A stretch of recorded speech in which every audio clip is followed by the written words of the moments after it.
Kembali berbagi tips ya. Kebetulan kemarin ada yang tanya itu, Bang, cara ngerendahin nada pada bambu macam mana itu ya. Nah, seperti ini saya buat sekarang. Ya, saya cari nada seperti ini ya. Saya cari nada seperti ini.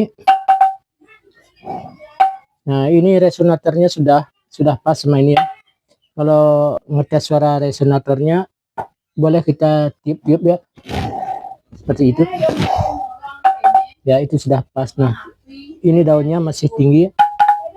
Nah, gimana cara ngerendahin Mas ya? Gampang sekali, tinggal iris-iris saja di bagian samping-sampingnya ya, seperti ini.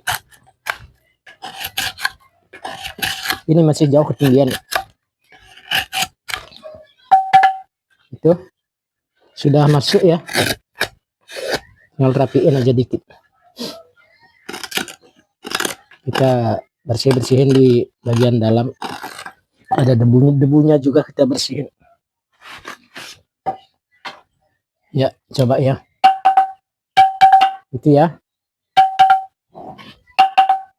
Oke, sekian dulu. Semoga bermanfaat dan selamat mencoba.